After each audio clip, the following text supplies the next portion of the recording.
जाएगी। उलमा ने 6 जगहों पर गीबत को जायज़ करार दिया है।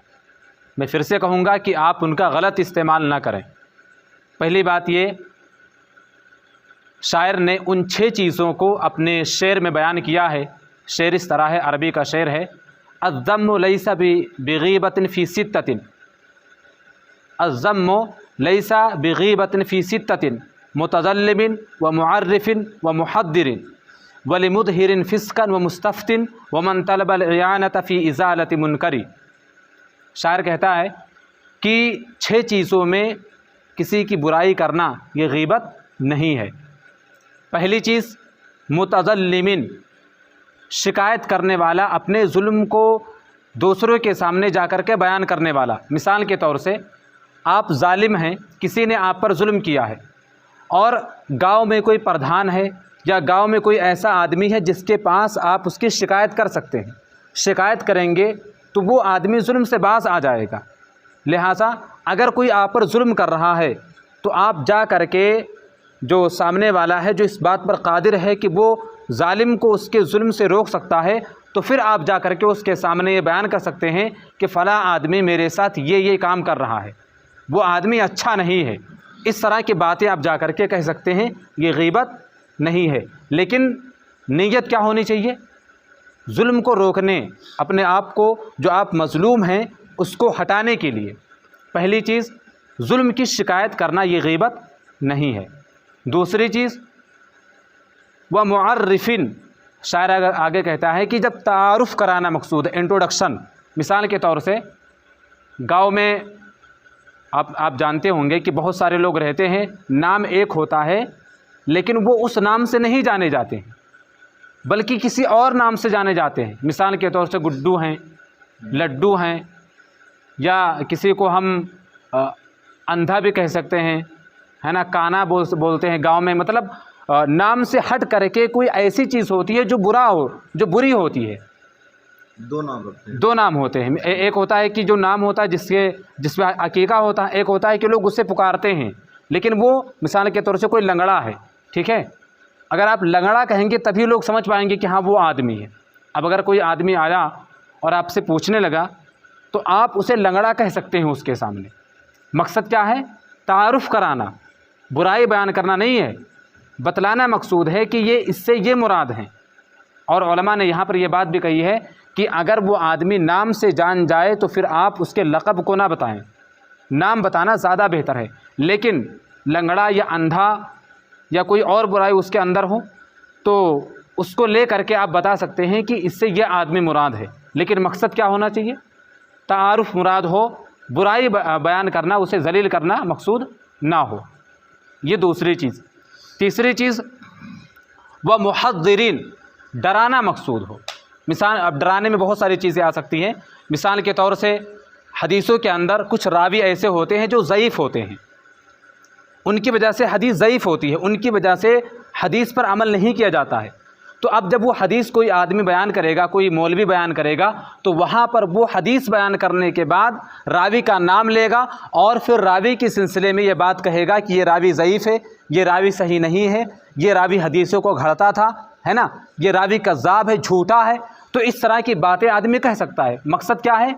ताकि उस गलत चीज़ पर लोग अमल ना करें। मकसद क्या है? खैर खाही मकसूद है। इसी तरह से गांव में कोई आदमी आया, शादी ब्याह का मसला है, और कोई आकर के पूछ रहा है कि भाई ये बताओ फ़लाँ घर वाले कैसे हैं, या फ़लाँ ख़ानदान के लोग कैसे हैं, या मेरी बेटी का रिश्ता हो रहा है फ़लाँ ख़ानदान में, तो ये बतलाओ वो लड़का कैसा है।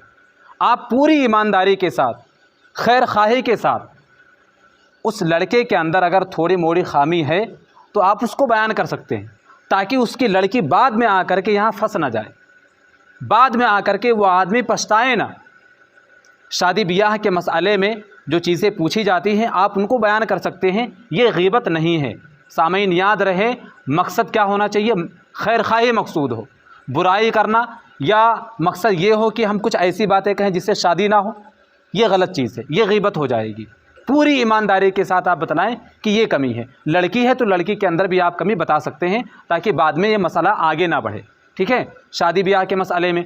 इसी तरह से अगर कोई आदमी किसी का पड़ोसी बनना चाहता है, किसी के घर के बगल में ज़मीन लेकर के घर बनाना चाहता है, और अगर वो पूछे कि बताओ ये आदमी कैसा है जो मेरा पड़ोसी बनने वाला है, तो आप बता सकते हैं कि ये अच्छा है कि बुरा है। मकसद खैर खाई होनी चाहिए, बुराई बयान करना मकसूद ना हो, तो ये चीज़ गीबत नहीं होगी। ये 3 चीज़ें हो गई। चौथी चीज़, वली मुदहिरिन फिस्कन, कोई खुल्लम खुल्ला शराब पी रहा हो, खुल्लम खुल्ला जुआ खेल रहा हो, खुल्लम खुल्ला बियर पी रहा हो, यानी वो धड़ल्ले के साथ बुराइयां कर रहा हो, तो फिर आप उसकी बुराइयों को बयान कर सकते हैं सामने वाले से कि देखो ये आदमी सही नहीं है, शराबी है, इसके पीछे मत पड़ना। ठीक है, तो इस तरह की बातें हम कह सकते हैं, ये गीबत नहीं होगी। मकसूद क्या होनी चाहिए? मकसूद ये हो कि हम सामने वाले की खैरखाई कर रहे हैं, बुराई करना या उसको जलील करना मकसूद ना हो। ये चौथी चीज़ हुई। 5वीं चीज़, व मुस्तफ्तिन, फतवा तलब करना। आप किसी आलिम के पास जाएं, किसी मुफ्ती के पास जाएं, तो आप जिस आदमी के ताल्लुक़ से फतवा पूछना चाहते हैं, मिसाल के तौर से आपके भाई ने आप पर जुल्म किया है, या आपकी बीवी ने कुछ गलत काम किया है, या आपकी लड़की ने कुछ गलत काम किया है, या आपके भाई की बीवी ने कुछ गलत काम किया है, तो आप जा कर के ये पूछ सकते हैं मुफ्ती साहब से कि बताइए हमारे भाई ने या हमारी बीवी ने ये काम किया है, तो आप मुफ्ती साहब ये बताइए कि इस पर हुक्म क्या लगेगा, है ना, इस पर शरीयत क्या कहती है। इस तरह से आप जा कर के बयान कर सकते हैं, नाम ले कर के बयान कर सकते हैं जो बुराई उसने की है, ये गीबत नहीं होगी। या अगर आप नाम ना लें बल्कि ऐसे ही कहें कि आप उस आदमी के बारे में क्या कहते हैं, या उस आदमी के बारे में इस्लाम क्या कहता है जो ये गुनाह कर ले, इस तरह से अगर आप बयान करें तो बेहतर है। लेकिन अगर आप नाम ले लेंगे तब भी जायज़ है, लेकिन मकसद क्या हो, फतवा तलब करना हो, बेइज्जत करना मकसूद ना हो। ये 5वीं चीज़। 6ठी चीज़, वमन तलबल इयानत फ़ी इज़ालति मुनकरी, अगर कोई आदमी बुराई को हटाना चाहे तो उस ताल्लुक़ से भी आप उसकी मदद कर सकते हैं। ठीक है, मिसाल के तौर से प्रधानी, हम मिसाल के तौर से ले सकते हैं, बहुत सारे लोग खड़े हो जाते हैं प्रधान बनने के लिए, है ना, प्रधानी में ये बहुत ज़्यादा होता है, लोग उसके लायक नहीं हैं, लेकिन प्रधानी जीतने के लिए या सामने वाले को हराने के लिए खड़े हो जाते हैं। तो आप वहाँ पर जा कर के इस चीज़ को बयान कर सकते हैं कि ये आदमी प्रधानी के लायक नहीं है, हम लोग फ़ला आदमी को वोट दें, वो ज़्यादा बेहतर है।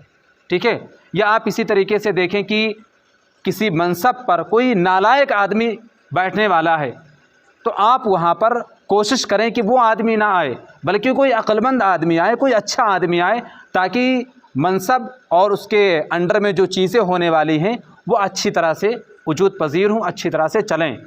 ठीक है, तो इस तरह की जो बातें होती हैं वहाँ पर आप इस तरह की बातें या बुराइयां कर सकते हैं, लेकिन मकसद उनको जलील करना ना हो, मकसद खैर खाही हो, मकसद मुसलमानों की भलाई हो, मकसद तारुफ़ हो। ठीक है, तो ये चीज़ें थी, 6 चीज़ें थी जिनमें आप बतला सकते हैं सामने वाले को कि ये ऐसा है या ऐसा नहीं है। सामने इकराम में फिर से कहूँगा कि इसका आप गलत इस्तेमाल ना करें। ठीक है, दुकान पर बैठ करके किसी की आप बुराई करते रहें और टोकने के बाद ये ना कहें कि मैं ये कर रहा था, मैं ये बतलाना चाह रहा था, मैं तारुफ़ कराना चाह रहा था, है ना, बात को आप फिराएँ ना, बल्कि जहाँ ज़रूरत पड़े आप वहाँ इस्तेमाल कर सकते हैं। उलमा ने 6 जगहों पर इजाज़त दी है। अल्लाह रब्बुल आलमीन से दुआ है कि अल्लाह ताला हमें इन जगहों पर अपनी ज़बान को सही तरीके से इस्तेमाल करने की तौफ़ीक़ अता फ़रमाए। आमीन, तक़ब्बल या रब्बल आलमीन।